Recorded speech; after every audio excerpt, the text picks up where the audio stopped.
The horror genre is complicated. There's a certain thrill in being scared, and while the intention of most horror-related releases is to frighten the audience, sometimes the horrifying can get replaced by campiness. Resident Evil 4 is a horror game, a campy, over-the-top B-movie horror game. Most players of the game wouldn't say their experience was scary, though some parts of the game can get pretty tense at times. Instead, RE4 takes some of the classic tropes and flourishes a ridiculous story around them. There is intense action with satisfying combat, an almost soap opera-like story full of resurrected teammates and fatal endings, and some of the simultaneously best and worst dialogue a game can have. Resident Evil 4 is much like the aliens to the previous title's Alien. With a game as action-packed as the movie it's compared to, Resi 4 took gaming in a wild and crazy direction. But how well does the game hold up now, over a decade later? Let's take off the nostalgia goggles and see if the classic shooter still holds up today, and if it deserves to be in our Gaming Hall of Fame as one of the best games ever.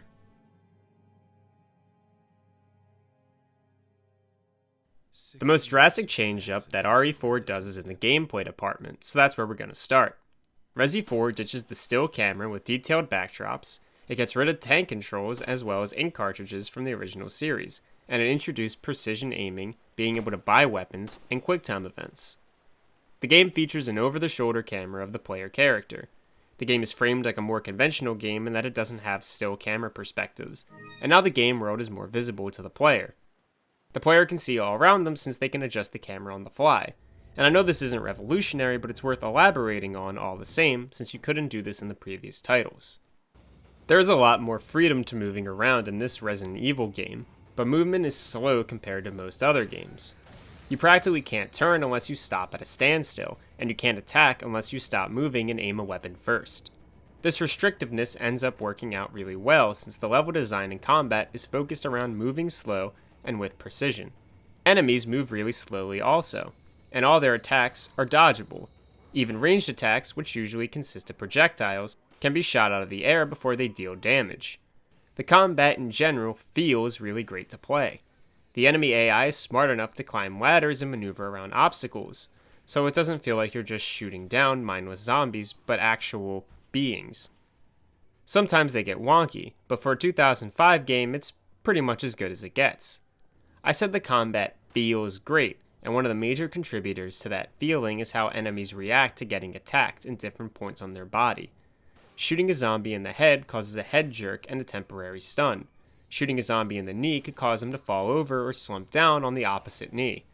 You can shoot weapons out of enemies' hands as well, and all this interaction with the enemies just makes the basics of combat feel fun. Because there is interaction between the player and the enemy monsters, every hit is felt from the recoil of the gun to the impact of an enemy. Okay, it's game time. The weaponry in RE4 is really solid as well. The guns aren't designed for spray and pray. Only one gun during the initial playthrough is rapid fire, and that's the submachine gun, the TMP. Slow and precise weapons really steal the show, and work really well with the slow and precise combat. It's why most of the guns are shotguns, pistols, and rifles, with little to no assault rifles or SMGs really. Unlike the other Resident Evil titles, you purchase new weapons and upgrades, instead of finding them lying around through puzzles.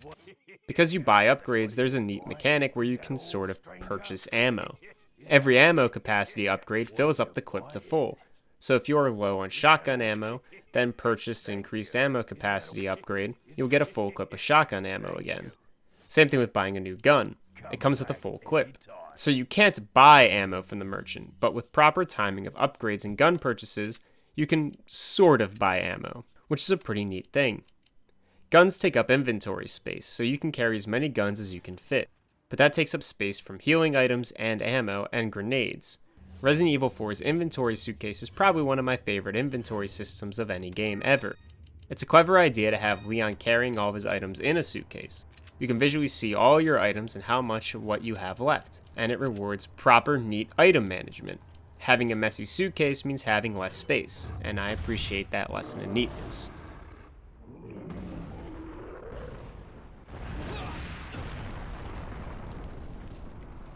Apart from usable items stored in the suitcase, Resident Evil 4 also has items that are used as keys, but more importantly, there are items that can be used for money.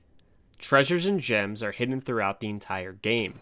Some items can even be combined together to make much more valuable treasures that can be sold to a merchant for an even higher price. The treasure hunting game in the village section does a good job of showcasing treasures and their rewards. Shoot the shiny stuff, go to the merchant, get a cool gun. Shoot and collect even more of the shiny stuff, go to the merchant, get a cool gun with some pretty nice upgrades. Getting the treasures feel fun, and I at least feel rewarded for having patience and restraint when I save up all the cat's eye pieces to put in the mug or whatever, so I can sell the thing for the most money. Money is an odd currency in Resident Evil 4, since you cannot buy ammo or healing herbs. What money is really used for is damage. It's an extremely offensive resource. Money is used to make Leon's weapons better, relying on the player's skill to not take damage and their skill to kill something with less bullets, whether that be through headshots or stuns followed up by knife attacks. The value of money is even less in the early game once you become comfortable with it. I know what weapons I like, so I don't waste money on upgrading or even buying guns I won't use in the later half of the game. It sort of feels like I'm just stockpiling up cash to vomit at the merchant as soon as my favorite guns become available. In other games, money has a lot more value because you can buy health restoring items or ammo, but you can't really use money for those reasons in Resident Evil 4. Now RE4 has a pacing style of gameplay I haven't really paid attention to since my recent playthrough. I've beaten this game several times, so I didn't end up using a lot of ammo or health items throughout most of the game. But the game is set up in a way to completely deplete those resources at certain intervals. The flow of gameplay is generally go to an area, fight a few enemies, and collect supplies. Effectively doing this with little ammo wasted and damage taken will result in a near full inventory. After the collection, at least once a chapter, a horde-like area will happen that will require a lot of HP items or ammo to get through, such as the house defense with Lewis or the helicopter assault near the end. This is even ignoring boss fights, which usually take a lot of ammo to defeat anyways. I'm not against this gameplay flow since it makes the game more tense at certain moments, being down with supplies and all, but once I knew there was going to be a big fight section designed to dwindle down my supplies drastically just to make the chapters more intense, I got a little annoyed, since usually during those big moments the enemies are going to be dropping ammo and HP more consistently. It's a fine design choice and all, but once you figure it out, it almost makes being good enough to save all those items prior to the big event pointless. Resident Evil 4 prioritizes the tension and nerve-wrackingness it's trying to convey over rewarding players' skill with satisfaction of having a stacked suitcase of items. I prefer the game the way it is, but I would be remiss if I didn't mention that this is a trade-off the game is making. There's a solid video out there that talks about how Resident Evil 4 has adaptable difficulty. Now that video and this one are going to use the same example for how the game adjusts difficulty in a subtle way, except that video talked about how cool it was, and I'm going to talk about how lame it is. Now this is an infamous room in RE4, the water room. This is my first time getting here, and you can see all of these zomboids on the ground about to charge me, and they also have some crossbowmen up above. Unfortunately, I fail at this point and have to restart the room. Except this time, there are no crossbowmen. The game adjusts the difficulty to better match my current skill. At least that's supposed to be the case. I can't prove otherwise in this run since I'm never going to get the chance to fight those specific enemies again, which is annoying to me. Now in this attempt, I lower the bridge and a bunch of scythe guys charge at me. Ashley dies from a scythe hitting me, then continuing to go through me, killing her. I get back to this section on my third attempt, an attempt with no crossbowmen, and when I lower the bridge, no scythe guys. To me, this is impressive on the technical end, but ultimately it's infuriating. I wanted to get revenge on those scythe guys. I didn't know their projectiles would go through me. I was pissed and I wanted to kill them, but the game took that chance away from me, and that's not a great feeling. Now I get that if I was stuck in this area, making it a little bit easier would be nice and I could finally get through it. But I wasn't stuck. I died twice, and each time it got disgustingly easier. I think it's neat that the game can adjust its own difficulty in a sort of subtle way, but I didn't want the difficulty adjusted, which no matter how cool or neat the function is a problem.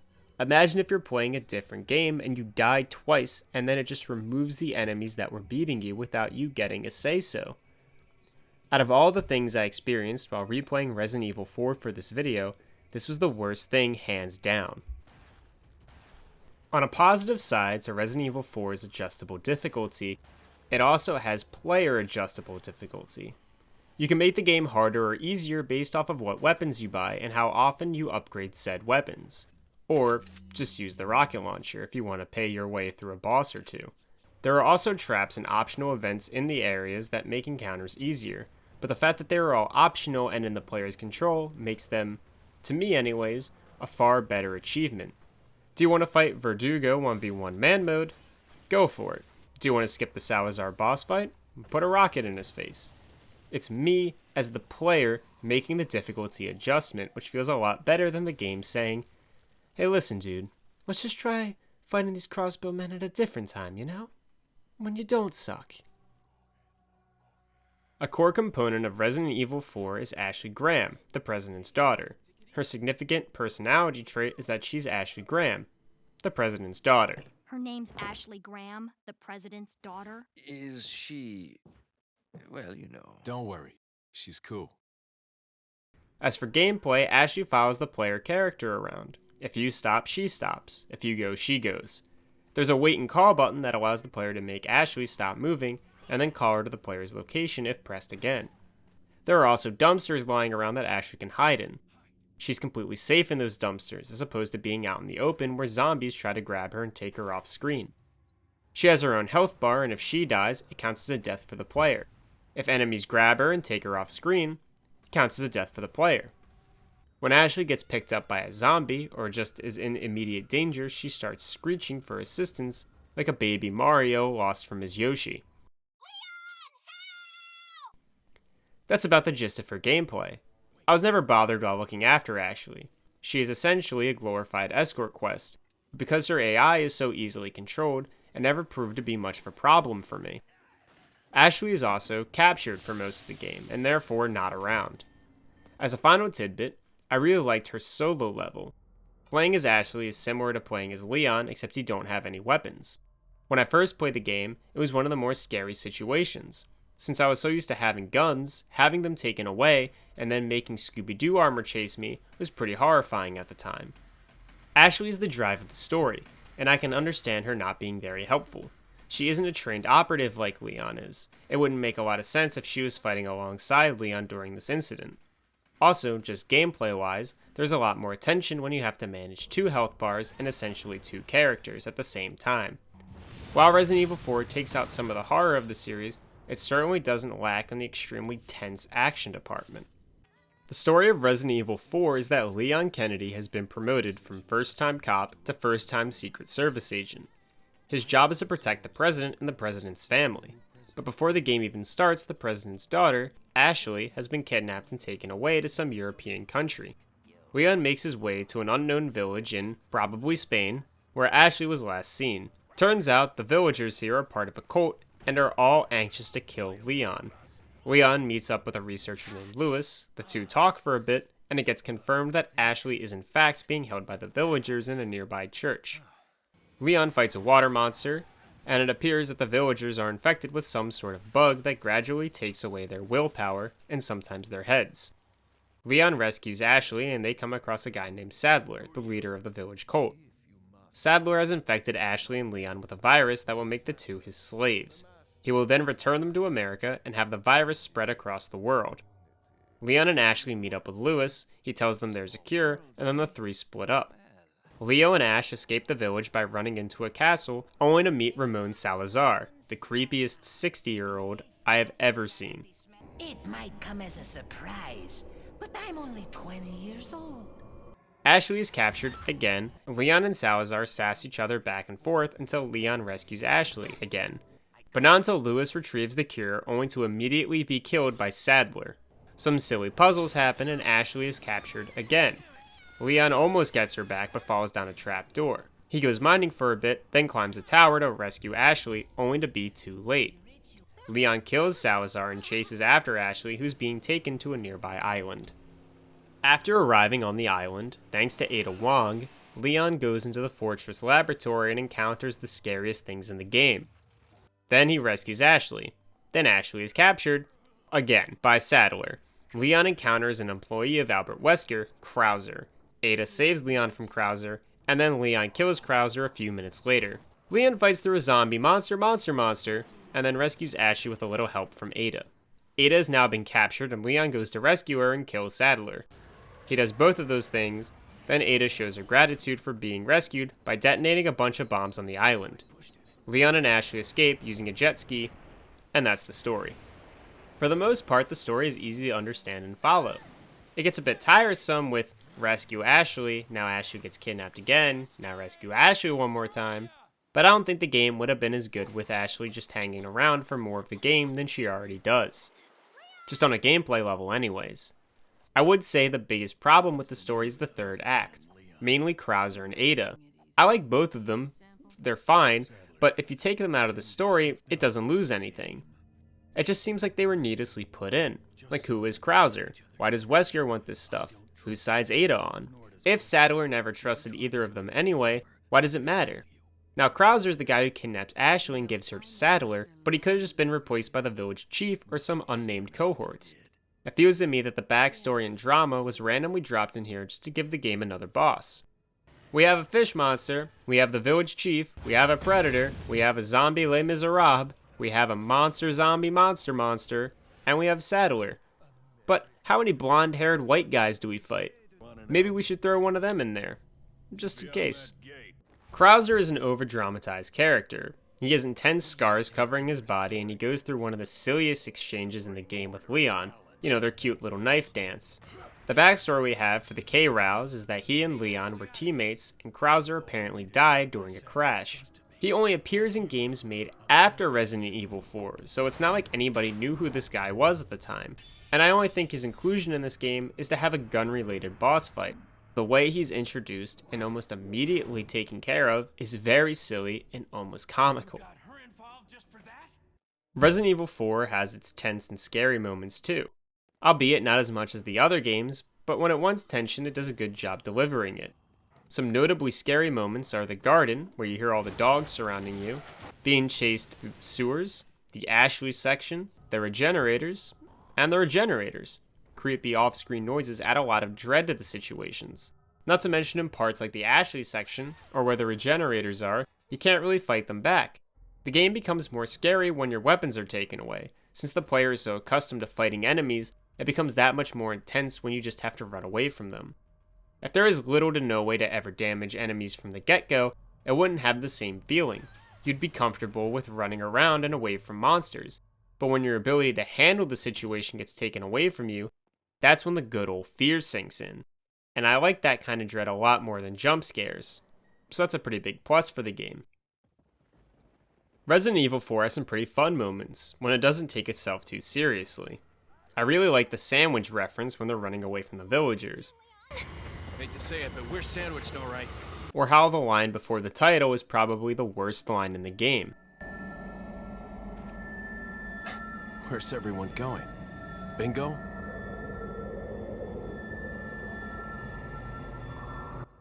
Speaking of that line, Leon is a goofy character. He's like a huge nerd. He seems more like a kid trying to sound cool than actually being a cool kid. Leo just has this lack of swagger. All of his one-liners seem pretty lame, even by 2005 standards. No thanks, bro.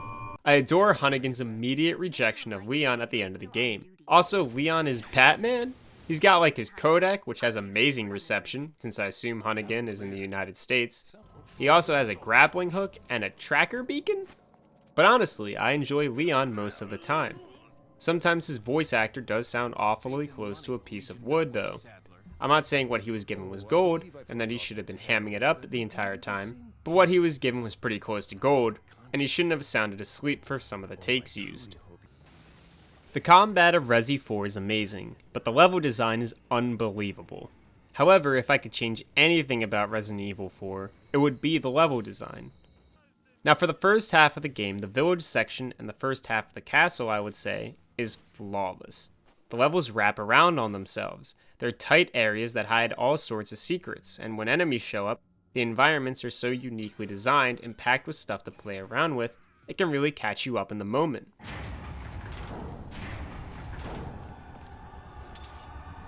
Get rid of our American friend.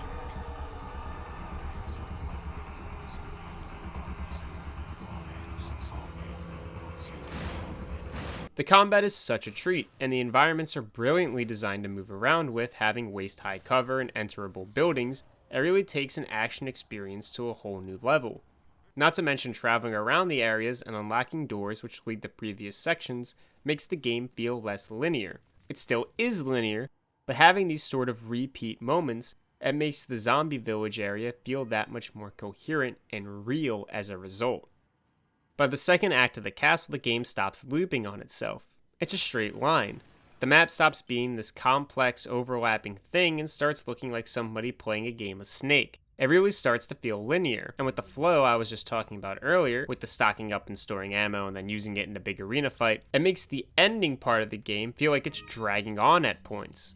To the second half's credit, it does introduce some wacky and fun things, like a giant Spanish robot and a helicopter that sneaks up on a literal army of zombies. I don't find this part of the game bad, but when you look at the first half of the game, it takes place in two locations, the village and the first half of the castle.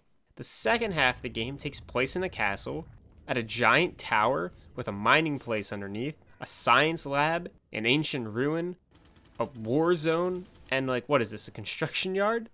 The places feel less connected thematically, and just design-wise, the not going back to see old areas does make it less than the first half, at least for me. But really, this isn't about the second half being bad, because the second half isn't bad. It's more of a testament to how damn good the first half really is. Resident Evil 4 doesn't follow the same template as most third-person shooters do nowadays.